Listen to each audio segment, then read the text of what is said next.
اللہ رب العزت کا بے پناہ شکر احسان کہ اللہ رب العزت نے ہمیں اس کے حبیب صلی اللہ تعالی علیہ وسلم کا سچا چاہنے والا بنایا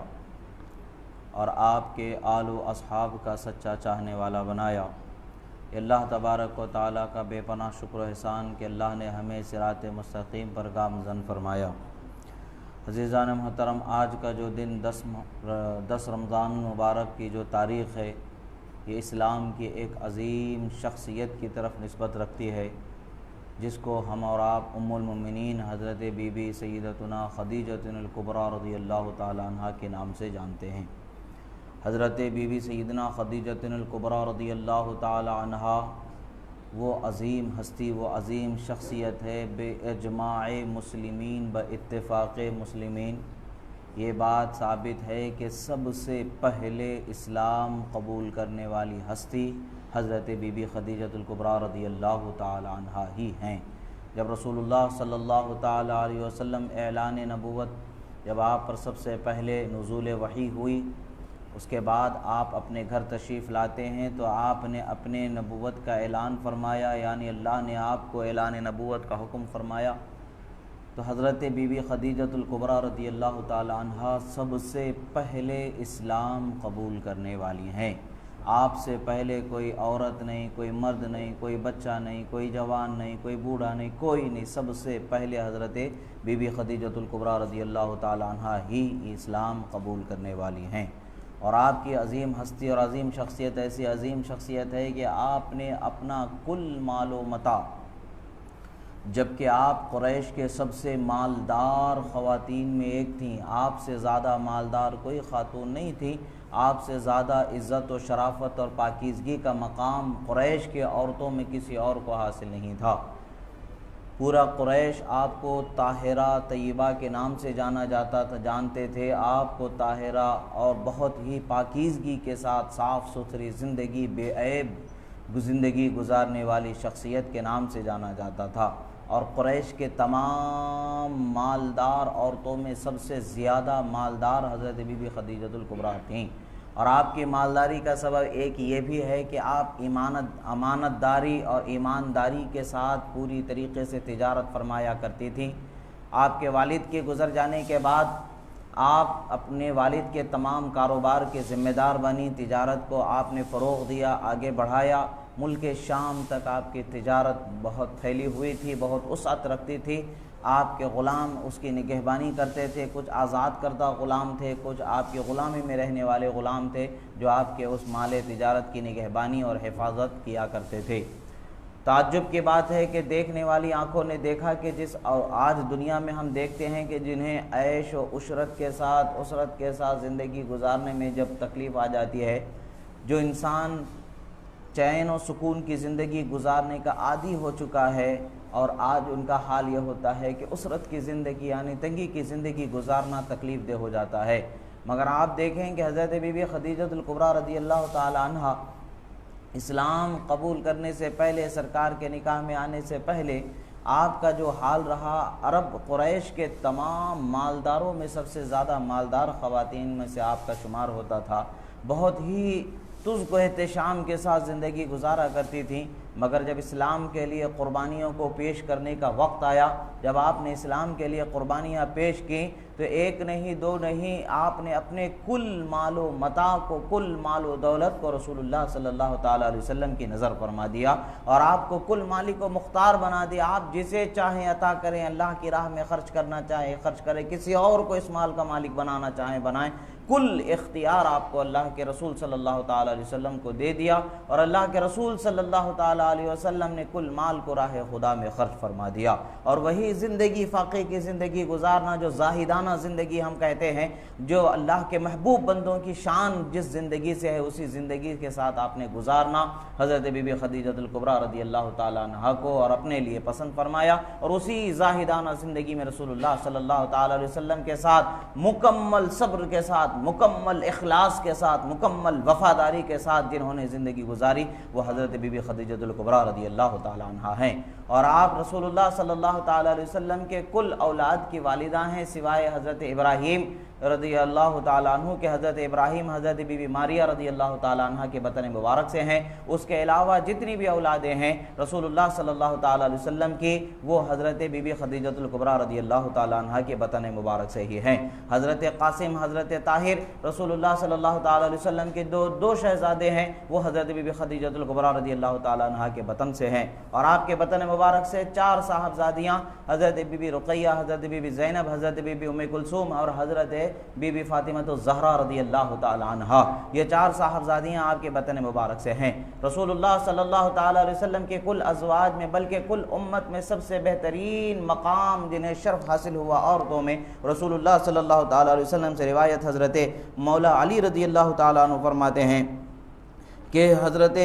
عن عبد الله بن جعفر رضي الله تعالى عنهما قال سمعت علي بن ابي طالب رضي الله تعالى عنه يقول سمعت رسول الله صلى الله تعالى عليه وسلم يقول خير نسائها خديجة بنت خويلد وخير نسائها مريم بنت ابنة عمران او كما قال رسول الله صلى الله تعالى عليه وسلم۔ اللہ کے رسول صلی اللہ تعالی علیہ وسلم ارشاد فرماتے ہیں کہ پچھلی امت میں حضرت مریم جو حضرت عیسیٰ علیہ نبینا و علیہ السلام کی والدہ ماجدہ ہیں، ان کا مقام ان کے امت میں سب سے اونچا مقام تھا، اور ان سب تمام عورتوں میں وہ سب سے بہترین عورت ہیں۔ اسی طریقے سے اس امت میں سب سے بہترین عورت حضرت بی بی خدیجۃ الکبریٰ رضی اللہ تعالیٰ عنہ ہیں۔ اللہ کے رسول صلی اللہ تعالیٰ علیہ وسلم کا فرمان ہے۔ حضرت بی بی عائشہ صدیقہ رضی اللہ تعالیٰ عنہ تو بسا اوقات روایت میں آتا ہے بخاری شریف کے کہ سرکار مدینہ صلی اللہ تعالیٰ علیہ وسلم جب بھی حضرت بی بی خدیجۃ الکبریٰ رضی اللہ تعالیٰ عنہ کا ذکر فرمایا کرتے تھے تو حضرت بی بی عائشہ صدیقہ رضی اللہ تعالیٰ عنہ فرماتی ہیں کہ میں سرکار دو عالم صلی اللہ تعالیٰ علیہ وسلم کی اس محبت پر حیرت زدہ رہ جاتی تھی کہ کس قدر رسول اللہ صلی اللہ تعالیٰ علیہ وسلم حضرت بی بی خدیجہ سے محبت فرماتے ہیں، اس کا کس قدر ان کا ذکر فرماتے ہیں۔ سرکار مدینہ صلی اللہ تعالیٰ علیہ وسلم کی عادت کریمہ میں سے ایک عادت کریمہ یہ بھی تھی، آپ کے گھر کچھ تحفے تحائف کچھ ہدایہ وغیرہ آتے تو آپ دوسروں کو بھی بھیجتے تھے، ان میں بالخصوص حضرت بی بی خدیجۃ الکبریٰ کی جو سہیلیاں ہوا کرتے تھیں ان کو بھی رسول اللہ صلی اللہ علیہ وسلم بھیجا کرتے تھے، فرمایا کرتے تھے کہ بی بی خدیجہ کی فلاں سہیلی ہے فلاں کو دے دینا، فلاں سہیلی ہے فلاں کو دے دینا۔ یہ رسول اللہ صلی اللہ تعالیٰ علیہ وسلم ان کا خیال فرمایا کرتے تھے۔ سوچنے کی بات ہے کہ رسول اللہ صلی اللہ تعالیٰ علیہ وسلم کی زندگی گزارنے اور معاشی ماحول کو خوشگوار کرنے کے یہ عظیم طرز زندگی ہے کہ جس کی مثال ہم قیامت تک ڈھونڈنے تو نہیں مل سکتی ہے۔ حضرت خدیجۃ الکبریٰ رضی اللہ تعالیٰ عنہ سے رسول اللہ صلی اللہ علیہ وسلم کو بے پناہ محبت تھی ہی، ان کی خوشی جس چیز میں جس طریقے سے ان کو خوشی مل سکتی تھی ان سارے طریقوں کو رسول اللہ صلی اللہ تعالیٰ علیہ وسلم نے عملی طور پر کر کے دکھایا اور امت کو یہ سکھا دیا قیامت تک کے لیے کہ بھئی اپنے ازواج کے ساتھ حسن سلوک کا طریقہ یہ بھی ایک طریقہ ہے کہ ان کی خوشی کا خیال تو کیا جانا چاہیے ہی، ساتھ ہی ساتھ ان کی سہیلیوں کا بھی خوشیوں کا خیال کرنا، ان کا بھی خیال کرنا بالخصوص بیوی کی خوشی کا سبب بنتا ہے اگر تو اس کا بھی اہتمام کیا جانا چاہیے۔ رسول اللہ صلی اللہ تعالیٰ علیہ وسلم نے حضرت بی بی خدیجہ رضی اللہ تعالیٰ عنہ کے سہیلیوں کا خیال فرما کر کے ہمیں یہ بتایا کہ اپنی بیویوں کی سہیلیاں بھی اگر ہیں تو ان کی بھی خوشیوں کا خیال کرنا یہ بیوی کو خوشی کا سبب بنتا ہے، اور یہ زندگی کی خوشگوار ماحول کے اندر ایک اور خوشگوار شام کو پیدا کرنے کا موقع فراہم کرتا ہے یہ عمل۔ عزیزان محترم، رسول اللہ صلی اللہ تعالیٰ علیہ وسلم کا کوئی عمل امت کی تعلیم سے خالی نہیں ہے، امت کی اصلاح سے خالی نہیں ہے۔ رسول اللہ صلی اللہ علیہ وسلم کا نکاح فرمانا امت کی اصلاح کے لیے ہے، امت کی تعلیم کے لیے ہے۔ رسول اللہ کا اپنے ازواج مطہرات کے ساتھ حسن سلوک اور اعلیٰ کردار کے ساتھ پیش آنا یہ ہماری تعلیم اور ہماری اصلاح کے لیے ہے۔ رسول اللہ صلی اللہ علیہ وسلم کے ازواج مطہرات کے ساتھ رسول اللہ صلی اللہ علیہ وسلم کا جو خصوصی سلوک رہا وہ خصوصی سلوک ہمارے لیے تعلیم کے لیے ہے۔ آج ہمارے لیے افسوس کی بات ہے معاشرتی زندگی کے اندر ہم کیوں پریشانیوں کا شکار ہوتے چلے جا رہے ہیں، ہم کیوں دو چار پریشانیوں سے ہو رہے ہیں، ہمیشہ پریشان اور ہمیشہ غم ہمارے ساتھ الجھا رہتا ہے، ہم ہمیشہ پریشانی کے ساتھ ساتھ لڑائی جھگڑے نا اتفاقیوں کا سامنا ہمیں ہوتا رہتا ہے۔ وجہ کیا ہے کہ ہم نے رسول اللہ صلی اللہ تعالی علیہ وسلم کے آداب زندگی کے آداب کو ہم نے اپنانا چھوڑ دیا ہے۔ زندگی کے آداب کو اگر رسول اللہ کے معاشرتی طرز کو اگر ہم اپناتے چلے جائیں تو ہمارے معاشرے کے اندر پیدا ہونے والی تمام خرابیاں ایک نہ ایک دن ضرور ختم ہو جائیں گی۔ اگر ہم میں کا ہر شخص ان معاشرتی زندگی کو اپنانا شروع کر دے تو ہمارے لیے تو بڑی کامیابیوں کے دروازے کشادہ ہوتے چلے جائیں گے۔ آج ہمیں دیکھنے کی ضرورت ہے، آج ہمیں سمجھنے کی ضرورت ہے۔ آج ہم کسی بھی جگہ پر ایک جاب کرنے کے لیے چلے جاتے ہیں، ایک نوکری کرنے کے لیے چلے جاتے ہیں تو وہاں سب سے پہلے ٹریننگ کا ایک سیشن ہوتا ہے۔ ٹریننگ سے گزرنے کے بعد اس عہدے کی ذمہ داری کو سنبھالنے کے لیے دیا جاتا ہے۔ یہ آپ کر سکتے ہیں یا نہیں کر سکتے ہیں؟ اگر کر بھی سکتے ہیں، آپ کو معلوم ہے، تعلیم ہے، عملی طور پر آپ کے پاس وہ ساری چیزیں نہیں ہیں تو عملی تجربہ اور عملی تربیت، ذہنی تربیت، وقت پر صحیح فیصلہ کرنے کا ادراک، وہ ان کے توجہ دلایا جانے والا انداز اپنایا جاتا ہے۔ دھیرے دھیرے اس کو ٹریننگ کا نام دیا گیا اور وہ ٹریننگ کے ساتھ جب آدمی اس ٹریننگ سے گزرتا ہے تب ایک ذمہ دار پوسٹ کو سنبھالنے کا وہ اہل ہوتا ہے۔ یہ افسوس کی بات ہے کہ آج ہم چھوٹی سے چھوٹی نوکری کے لیے جو ہے ٹریننگ کے دروازے سے گزرتے ہیں، مگر زندگی کے یہ عظیم ذمہ داری جو شوہر اور بیوی کی جو عظیم ذمہ داری ہے، اس عظیم ذمہ داری ایک دوسرے کے حقوق ہیں، پھر ایک دوسرے کے خاندانوں کے حقوق ہیں، ایک دوسرے کی اولاد کے حقوق ہیں، یہ تمام زندگیوں کے حقوق جو ادا کرنا ہے یہ عظیم ذمہ داری ہے۔ اس ذمہ داری سے گزرنے سے پہلے نہ ہم اپنے اولاد کو کوئی تعلیم و تربیت کر رہے ہیں، نہ انہیں کوئی تربیت دی جا رہی ہے، نہ کوئی انہیں فہمائش کی جا رہی ہے، نہ شوہر کے حقوق بیوی کو سمجھائے جا رہے ہیں، نہ بیوی کے حقوق شوہر کو بتائے جا رہے ہیں۔ اور یہی وجہ ہے کہ ایک دوسرے کے گھر میں فوراً نا اتفاقیاں پیدا ہو جانا، اپنی خواہشات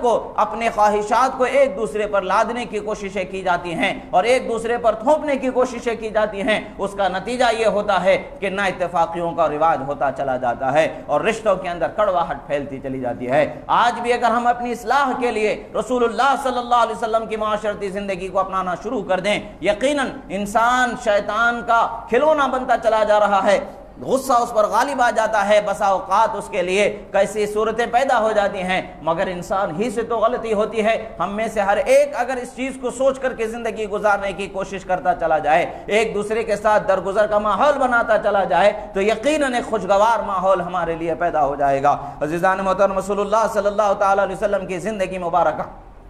ایسی عظیم زندگی گزری۔ حضرت بی بی خدیجہ الکبریٰ رضی اللہ تعالیٰ عنہ کی شان میں حضرت ام المؤمنین بی بی عائشہ صدیقہ رضی اللہ تعالیٰ عنہ فرماتی ہیں کہ رسول اللہ صلی اللہ تعالیٰ علیہ وسلم کو اتنی شدت سے، اتنی کثرت سے، اتنی محبت سے ذکر کرتے ہوئے جتنا حضرت بی بی خدیجہ کا فرماتے ہیں میں کسی اور کے متعلق سے نہیں سنا کرتی تھی۔ حضرت بی بی عائشہ صدیقہ رضی اللہ تعالیٰ عنہ رسول اللہ صلی اللہ تعالیٰ علیہ وسلم کے ازواج مطہرات میں، رسول اللہ صلی اللہ علیہ وسلم کی چہیتی ازواج مطہرات میں سے ایک عظیم شخصیت ہیں، اور آپ یہ فرما رہی ہیں کہ میں نے رسول اللہ صلی اللہ علیہ وسلم کو حضرت بی بی خدیجہ سے زیادہ محبت کا اظہار کسی اور کو کرتے ہوئے نہیں پایا ہے۔ یہ پتہ چلتا ہے کہ رسول اللہ صلی اللہ علیہ وسلم کے کتنے دل کے قریب حضرت بی بی خدیجہ الکبریٰ رضی اللہ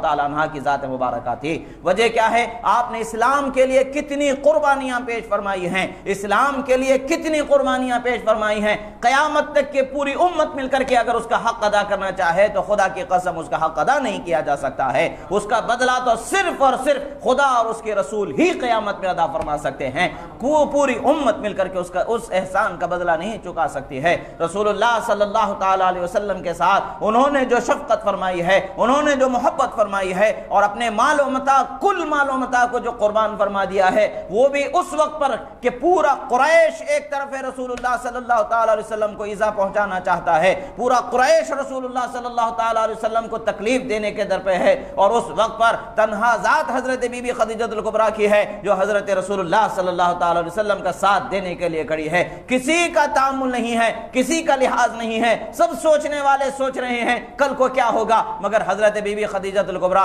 تو یہی کہہ رہے ہیں، یہی کہتی رہی ہیں میرے آقا نے کیا فرمایا، اسی کی وہ تصدیق کرتی چلی جاتی ہیں۔ اور وہی شخصیت ہیں کہ جن کو اللہ تبارک و تعالی نے رسول رسول اللہ صلی اللہ تعالی علیہ وسلم کی تمام ازواج میں سب سے اونچا مقام عطا فرمایا ہے، اور امت کی تمام عورتوں میں سب سے بہترین مقام اللہ تعالیٰ نے آپ کو عطا فرمایا ہے۔ امتوں میں عورتوں میں جو سب سے اونچا مقام جو حاصل فرما چکی ہیں، ان عورتوں کا جو ذکر ہوتا ہے ان میں سے 3 عورتوں کا ذکر ہوتا ہے۔ ایک تو حضرت بی بی آسیہ ہیں جو حضرت موسیٰ علی نبینا و علیہ السلام کو پرورش کرنے والی، ان کو پالنے والی، ان پر مہربانی و شفقت فرمانے والی خاتون ہیں، اور جو کہ اللہ تبارک و تعالیٰ کے پیغمبر حضرت موسیٰ علیہ السلام پر ایمان لانے والی ہیں، اور اس ایمان لانے کی وجہ سے فرعون جو کہ اس وقت پر ان کا شوہر تھا، ان پر کتنے مظالم، کتنے ظلم و ستم کیا ہے، وہ ایک عجیب داستان ہے کہ جس کو بیان کرتے کرتے جسم کے رونگٹے کھڑے ہو جائیں۔ ہر مشقت، ہر ظلم و ستم کو آپ نے برداشت کیا، اسلام کی اور اللہ کے دین کی عظمت کو انہوں نے برقرار رکھا۔ حضرت موسیٰ علی نبینا علیہ السلام کے جو آپ نے نبوت کا اقرار فرما لیا ہے، رسالت کا اقرار فرما لیا، خدا کی وحدانیت کا اقرار فرما دیا، اسی پر قائم رہے، قربانی دیتے رہے، شہید ہو گئیں۔ اور آپ کے بعد حضرت بی بی مریم رضی اللہ تعالی عنہ جو حضرت عیسیٰ علی نبینا علیہ السلام کی والدہ مبارکہ ہیں، آپ کا مقام آتا ہے۔ عورتوں میں جو اونچا مقام حاصل کرنے والی عورتیں، ان میں ایک تو حضرت بی بی آسیہ کا نام آتا ہے، دوسرا حضرت بی بی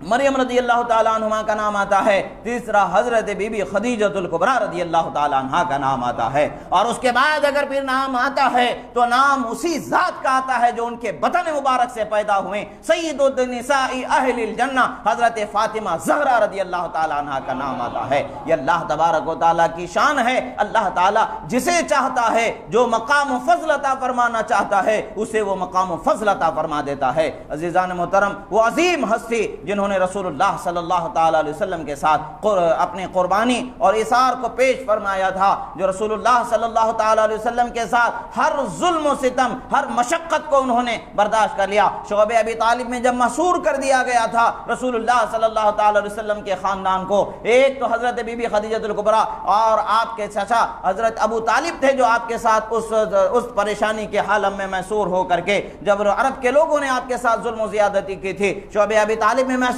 کر دیا گیا تھا، اسی جگہ پر آپ نے ہر مشقت کو، ہر ظلم کو، ہر زیادتی کو، ہر تکلیف کو خوشی خوشی ہنستے ہوئے گوارا فرمایا۔ ایک کثیر وقت تک کہ وہ تکلیفوں کا وقت گزرا۔ عزیزان محترم، اس سے قبل بھی اسلام کی عظمت کے لیے، اسلام کے لیے، رسول اللہ صلی اللہ تعالیٰ علیہ وسلم کے دین کے حمایت کے لیے حضرت بی بی خدیجۃ الکبریٰ نے گاہے بگاہے، بلکہ ہمہ وقت آپ سب سے پہلے رسول اللہ کے دین کے لیے قربانی پیش کرنے والی، مال و متاع کو پیش کرنے والی حضرت بی بی خدیجۃ الکبریٰ رضی اللہ تعالیٰ عنہا ہے۔ جب رسول اللہ صلی اللہ تعالیٰ علیہ وسلم نے ابھی اعلان نبوت نہیں فرمایا تھا، اس سے قبل جب حضرت ابو طالب نے دیکھا کہ رسول اللہ صلی اللہ تعالیٰ علیہ وسلم کے اندر وہ تمام اوصاف ہیں جو ایک تجارت کرنے والے ذمہ دار شخصیت کے اندر ہونی چاہیے، تو آپ نے دیکھا کہ سب سے بہترین مال تجارت جو وسیع پیمانے پر تجارت کی جاتی ہے، وہ تجارت کس کی ہے؟ آپ نے جب دیکھا تو آپ کو اندازہ ہوا کہ حضرت بی بی خدیجۃ الکبریٰ رضی اللہ تعالیٰ عنہ کی تجارت کا مال بہت وسیع پیمانے پر تجارت کی جاتی ہے۔ تو آپ کی سفارش کرنے پر حضرت بی بی خدیجہ سے آپ نے فرمایا کہ حضرت محمد صلی اللہ تعالیٰ علیہ وسلم میرے بھتیجے ہیں، امانت دار ہیں، سچے ہیں، وفادار ہیں، یہ بہت ذمہ داری کے ساتھ تجارت کرتے ہیں، لہٰذا اپنے تجارت کے معاملات کو سنبھالنے کے لیے انہیں آپ اپنی تجارت میں شامل کر لیں۔ حضرت بی بی خدیجۃ الکبریٰ چونکہ بہت ہی زیادہ بزرگوں کا ادب و احترام کرنے والے تھے، عمر رسیدہ حضرات، تجربے کار حضرات کے تجربے کو قبول کرنے والے تھے، انہوں نے حضرت ابو طالب کے اس قول کو تسلیم کر لیا، سفارش کو قبول کر لیا، اور رسول اللہ صلی اللہ تعالیٰ علیہ وسلم کے اپنے مال و متاع جو تجارت کا تھا اس کی نگہبانی آپ کو سونپ دی۔ رسول اللہ صلی اللہ تعالیٰ علیہ وسلم کے مال تجارت میں شامل ہونے سے پہلے، ان کی تجارت میں نگہبانی فرمانے سے پہلے بھی بہت برکتیں انہیں ملتی رہیں، مگر جب اللہ کے رسول صلی اللہ تعالیٰ علیہ وسلم اس میں شامل ہو چکے ہیں تو دیکھنے کا کیا اندازہ ہو سکتا ہے اور برکت کا کیا اندازہ ہو سکتا ہے کہ کتنی برکتیں ملی ہوں گے۔ روایتوں میں آتا ہے کہ 10 گنا سے زائد ان کے مال میں اللہ تبارک و تعالیٰ نفع عطا فرمایا، اور جو واقعات کو انہوں نے ملاحظہ فرمایا، جب رسول اللہ صلی اللہ تعالیٰ علیہ وسلم تشریف لایا کرتے تھے، آپ جب بھی آتے تو آپ کے سر پر ابر سایہ کیا ہوا ہوتا تھا۔ ان معاملات کو دیکھنے کے بعد ہمیشہ حضرت بی بی خدیجۃ الکبریٰ، ان کے اوصاف اور ان کی خیر اور ان کی عظمت، ان کی رفعت، ان کی پاکیزگی، ان کی نفاست اور ان کی امانت داری ان کی دیانتداری، ان کی سچائی کو جب اپنے غلاموں سے سنا کرتی تھی، آپ بہت زیادہ ان سے متاثر ہوتی چلی گئیں۔ ایک مرتبہ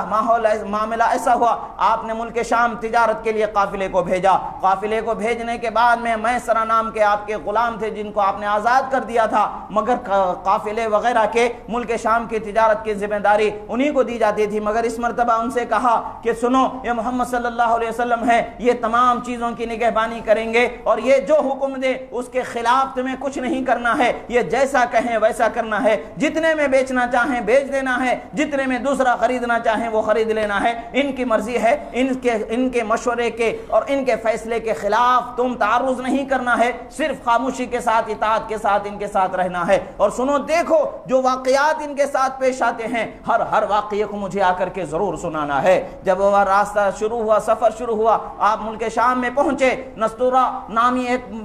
پادری تھا جن کا گرجا تھا، اس گرجے کے سامنے میدان میں ایک درخت تھا، اس درخت کے تنے سے ٹیک لگا کر کے صرف اور صرف انبیاء اکرام ہی بیٹھا کرتے تھے، کسی کو اس طرف بیٹھنے کی توفیق ہی نہیں ہوا کرتی تھی۔ روایتوں میں آتا ہے کہ وہ سوکھا درخت تھا، اس کے پتے بھی نہیں ہوا کرتے تھے، مگر بعض روایتوں میں کچھ پتے تھے مگر سایہ دوسری طرف ہوا کرتا تھا۔ بہرحال اتنا تو طے ہے کہ اس درخت کے تنے سے ٹیک لگا کر کے بیٹھنے والی شخصیت انبیاء کرام کی ہی ہوا کرتی تھی، کوئی دوسرے کو وہاں توفیق ہی نہیں ہوا کرتی تھی۔ وہ ان کے توریت و زبور کے اندر جو بیان کردہ نشانیوں میں سے ایک نشانی یہ بھی تھی کہ آخری نبی صلی اللہ تعالی علیہ وسلم محمد عربی جب آپ آئیں گے تو آپ اس درخت کے نیچے ایک مرتبہ ضرور تشریف فرما ہوں گے۔ یہ وہ نشانیوں کو جانے ہوئے تھے۔ اس درخت پر ہمہ وقت نگاہ رکھنے کے لیے وہ ان کی عمریں بہت بڑی بڑی ہونے کے باوجود کھڑکیاں بنا کر کے وہ ہمیشہ لیٹ کر کے سوتے ہوئے، بیٹھے ہوئے، جاگتے ہوئے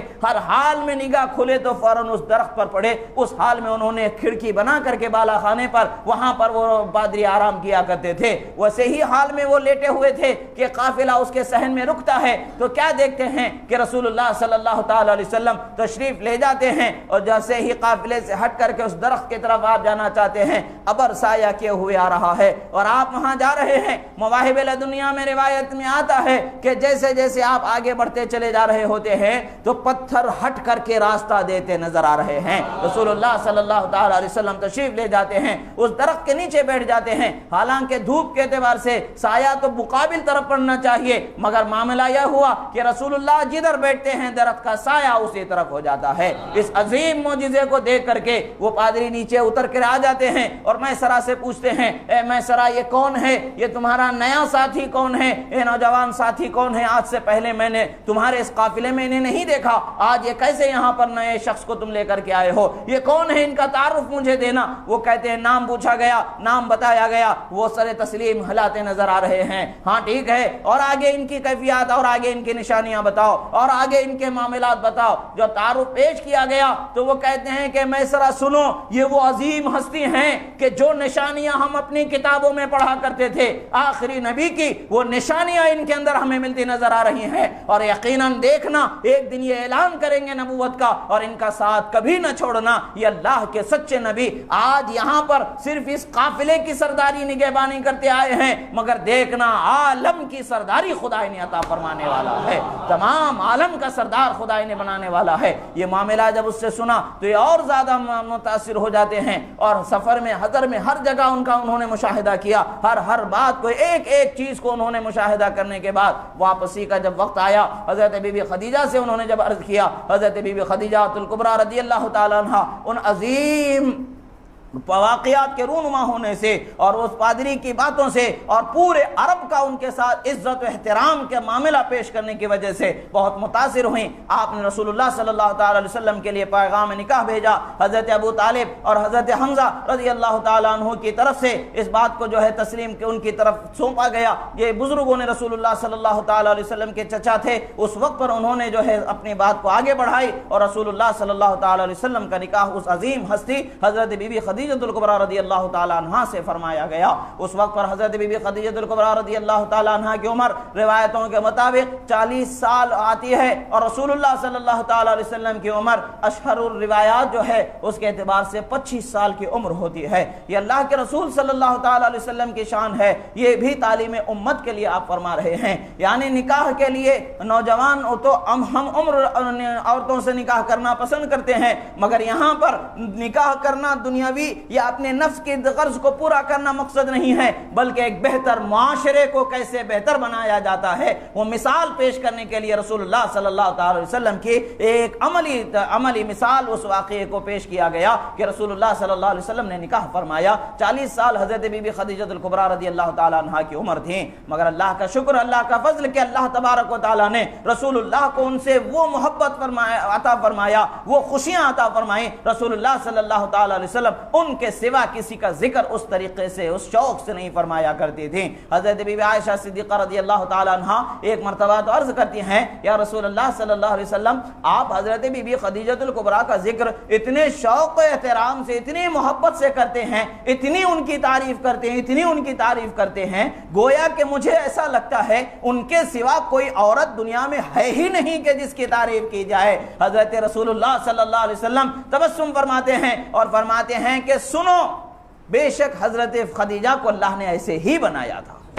حضرت بی بی خدیجہ کی شان ایسی افضل والا، ایسے بہترین شان اللہ تعالیٰ نے بنایا ہے کہ جس کی تعریف رسول اللہ کی زبانی اللہ تبارک و تعالیٰ نے جاری فرمایا ہے۔ اور اللہ کے رسول صلی اللہ تعالیٰ علیہ وسلم کی عظیم شریک حیات جب دنیا سے چل بسنے کا وقت آیا، شب ابی طالب کے حصار سے جب نکلے، اس کے بعد حضرت ابو طالب کا وصال ہوا، اس کے کچھ دنوں بعد حضرت بی بی خدیجۃ الکبریٰ رضی اللہ تعالیٰ عنہا کا وصال ہوا، اور ان دونوں کے وصال ایک ہی سال ہونے کی وجہ سے رسول اللہ صلی اللہ تعالی علیہ وسلم نے اس سال کو عام الحزن کا خطاب عطا فرمایا، یعنی غم کا سال رسول اللہ نے اس سال کو فرمایا۔ یہ رسول اللہ صلی اللہ تعالی علیہ وسلم کے دل کے کتنے قریب تھیں کہ رسول اللہ صلی اللہ تعالی علیہ وسلم نے آپ کے دنیا سے رخصت ہونے والے سال ہی کو غم کا سال رسول اللہ نے ٹھہرا دیا۔ رسول اللہ صلی اللہ تعالی علیہ وسلم کے جب تک کہ حضرت بی بی خدیجۃ الکبریٰ رضی اللہ تعالی عنہا بقید حیات تھیں، رسول اللہ صلی اللہ تعالی علیہ وسلم نے کسی اور خاتون سے نکاح نہیں فرمایا۔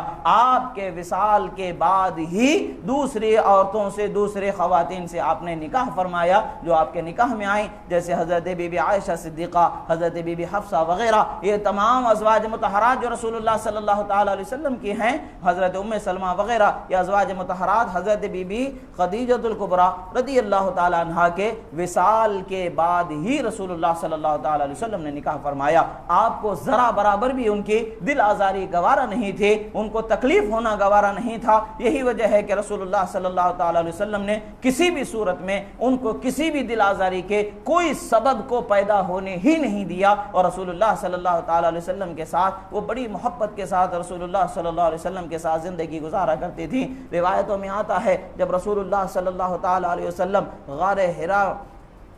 کی چوٹیوں میں جا کر کے، بہت اونچا پہاڑ ہے، کئی ہزار فٹ زمین سے اونچا پہاڑ ہے، جب آپ اس میں عبادت میں مشغول ہو جایا کرتے تھے تو آپ کو کھانا پہنچانے کے لیے توشہ لے کر کے مکہ شہر سے نکل کے، شہر سے باہر کئی میل چلنے کے بعد پیدل اس پہاڑ پر چڑھتی تھیں، پانی اور کھانا آپ کو سرکار کو پہنچا کر کے پیدل اتر کے آ جایا کرتی تھیں۔ رسول اللہ صلی اللہ علیہ وسلم تقریباً مہینہ بھر 40 دن تک کہ اس میں عبادت گزاری میں وقت گزارا کرتے تھے۔ اعلان نبوت سے پہلے تو اعلان نبوت سے پہلے جب رسول اللہ صلی اللہ علیہ وسلم عبادت میں وہاں پر مصروف ہوا کرتے تھے، ہر روز کھانا اتنے اونچے ہزاروں فٹ اونچے پہاڑ پر چڑھ کر کے لے جانا، ایسا پہاڑ ہے دیکھنے کے بعد آنکھیں حیران ہو جاتی ہیں، اچھے نوجوان حیران رہ جاتے ہیں کہ بھئی یہ پہاڑ چلنے کی ہمت، چڑھنے کی ہمت ہار جاتے ہیں۔ اور وہ پھر عرب کی گرمی، عرب کی دھوپ، اتنی شدت کی گرمی میں، اتنی شدت کی دھوپ میں وہ کس قدر وہ تکلیف گوارا کرتی تھیں، رسول اللہ صلی اللہ علیہ وسلم کی خدمت فرمایا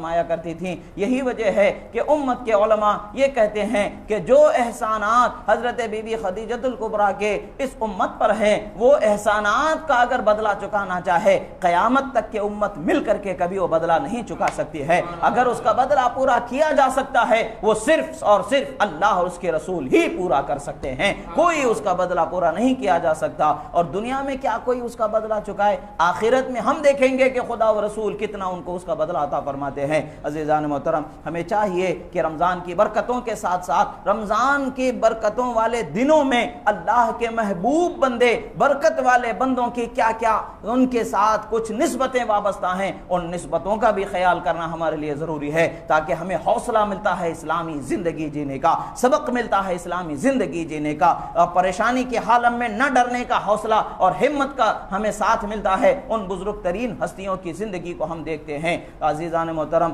ہمیں ان ہستیوں کے ساتھ ادب و احترام کا معاملہ رکھنا چاہیے، اور چاہیے ہمیں کہ ہماری طاقت بھر جو اللہ تعالیٰ نے ہمیں طاقت دی ہے، ایصال ثواب کا اہتمام کریں، فاتحہ کریں، صدقہ کریں، خیر خیرات کریں، اور اس کا ثواب حضرت بی خدیجہ الکبریٰ رضی اللہ تعالیٰ عنہ کی نظر کریں، تاکہ اللہ تعالیٰ کل قیامت میں ہمارا یہ عمل ہمارے لیے باعث نجات بنا دے۔ اللہ تبارک و تعالیٰ سے دعا ہے جو کہا گیا سنا گیا اس پر عمل کرنے کی توفیق عطا فرمائے، کہنے میں سننے میں جو غلطی ہوئی اللہ تبارک و تعالیٰ اسے معاف فرمائے۔ پروردگار، ہم پریشان حال ہیں، مولا ہمیں پریشانیوں سے نجات عطا فرما۔ پروردگار، یہ بیماریوں، بلاؤں، وباؤں کی پریشانیوں سے ہمیں حفاظت عطا فرما۔ کورونا کی بڑی بیماری سے مولا ہماری حفاظت فرما۔ پروردگار، امت مسلمہ کو نجات عطا فرما۔ پروردگار، اطراف و اکناف میں جہاں کہیں بھی پریشان حالی زمو حالی ہوتی جا رہی مولا اسے حفاظت فرما، دور فرما۔ پروردگار، تمام اہل اسلام کا بول بالا فرما، اسلام کا بول بالا فرما، کفر کا منہ کالا فرما۔ تمام بے ادب و گستاخ نامرادوں کو پروردگار کیفر کردار کو پہنچا۔ پروردگار، اہل اسلام کا بول بالا فرما، اسلام کی حقانیت کا دفاع کرنے والے علماء کی حفاظت فرما، ان کی مدد فرما، انہیں سر بلندی عطا فرما۔ پروردگار، ہمارے گھروں میں جو پریشانیاں ہیں، پریشانیوں سے ہمیں نجات عطا فرما۔ جو بیمار ہیں شفاء کاملہ واجلہ عطا فرما۔ جو قرض دار ہے بارے قرض سے سبکدوشی عطا فرما۔ جن کے گھروں میں جوان بیٹے بیٹیاں بھائی بہن غیر شادی شدہ ہیں، ان کے شادیوں کے اسباب مہیا فرما، ان کا بہتر و تابندہ مستقبل فرما۔ تمام مومنین مومنات کے رشتے ازدواج میں محبت، مودت، شفقت، رحمت عنایت عطا فرما۔ اقول قولی ھذا استغفر اللہ لی ولکم ولسائر المؤمنین وما علینا الا البلاغ المبین برحمتک۔